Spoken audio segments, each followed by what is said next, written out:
என்பதை இருக்கக்கூடாது என்பதை உறுதி செய்ய வேண்டும். அதற்காகவே உருவாக்கப்பட்டுள்ள திட்டம்தான் காமராஜர் கல்வி உறுதி திட்டம். இடைநிற்றலுக்கான காரணங்களில் ஒன்றாக பொருளாதார குறைபாடும் இருக்கிறது. இதை உணர்ந்ததால் தான் 1ஆம் வகுப்பு முதல் 12ஆம் வகுப்பு வரை எந்த குழந்தையும் கல்வி இடைநிற்றலுக்கு ஆளாகவே கூடாது என்று எண்ணுகிறோம்.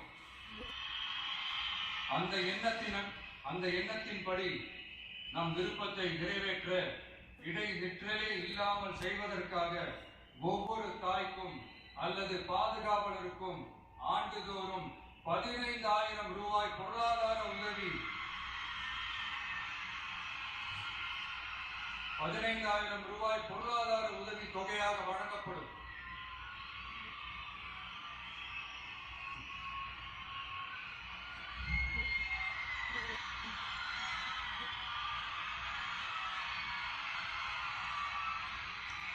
அடுத்து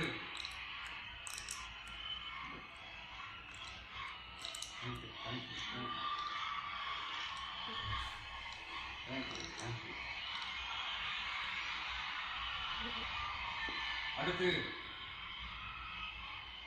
வெற்றி பயணம் திட்டம். கட்டணமில்லா பேருந்து பயணம் என்று அறிவித்துவிட்டு அது பிங்க் பஸ்ஸில் மட்டும்தான் என்று கட்டுப்பாடு விதித்ததால் பள்ளி கல்லூரி செல்லும் மாணவிகள் முதல் வேலைக்கு செல்லும் பெண்கள் உட்பட குறிப்பிட்ட அந்த ஒரு பேருந்துக்காக காத்திருக்கும் அவலநிலை உள்ளது.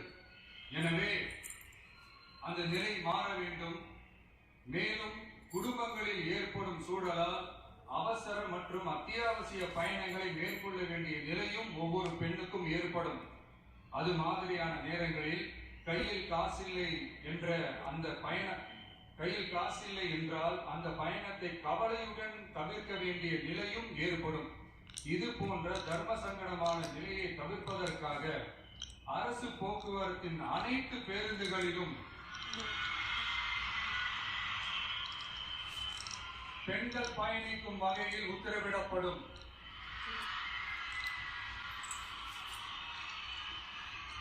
இதன் மூலம் தமிழகத்தின் எந்த மூலையில் இருந்தும் எந்த இடத்திற்கும் அனைத்து பெண்களும் கட்டணமின்றி பயணிக்கலாம்.